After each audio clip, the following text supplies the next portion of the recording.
morning, everybody. It's been a little while since I made a video. One of my dear friends posted something that he felt was positive, and that's why I know he says he watches my videos, so that's why I wanted to share this.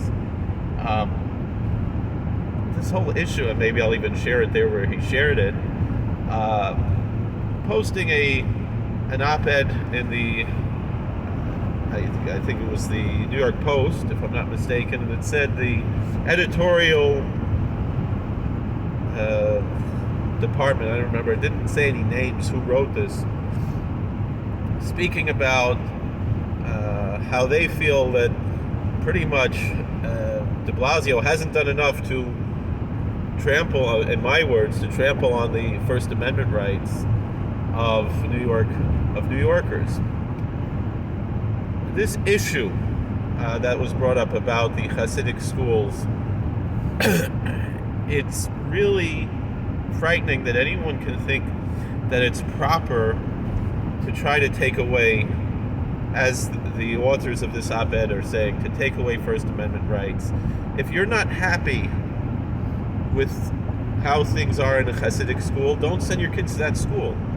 Don't take away the First Amendment rights of people who are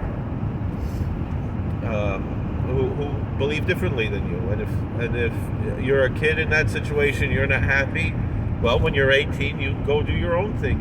You put in your time to get your GED. You go to college. You do your thing.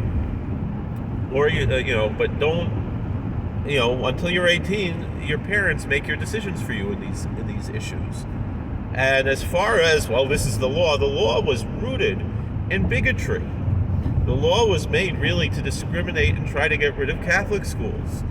And it's a bad law that comes from a bad era in American history of anti-Catholic bigotry and progressivism trying to make a one-size-fits-all approach to everybody. And this is not how it works. And then the proof is in the pudding. I'm a college grad, and for a while I was working for $18 an hour for a Satmar millionaire who probably doesn't even have a doesn't even have a GED. So all of these things with this education, it's all specious. It's like Lisa Simpson's rock that keeps away tigers. There's no guarantee that if you have a secular education that you are going to succeed, and there's no guarantee that if you don't have a secular education that you won't succeed. All of these, and the most important thing in America is that first freedom, the freedom of religion. And there are people who have different religious views than you do about different things. And in America, you're allowed to make up your own religion. So it doesn't even matter if traditionally it wasn't like this. This is how it is now. This is how people follow their rabbis in their way. And everybody has that ultimate freedom, and particularly when we see the attacks against parents going on in the public school systems around the world, around America right now, and the type of depravity and evil that's being taught in the public school system, how there are pornographic books in public schools that little children have access to, or even being given, even being recommended to read. Those who say that the slippery slope argument is specious, well, look at what's going on. Look at what happened in England already. Look at what could happen here. They're not gonna stop at just math and English, which they, at least in Satmar and Square and all these other places, they meet the minimum requirements. The only place that I know of that doesn't have any English at all is Lubavitch, but all those kids speak English anyway. So it's the real Heimische Hasidische schools. They have an English program. If the kids don't pay attention, that's their fault. The teachers try their best, but they do meet the legal requirements.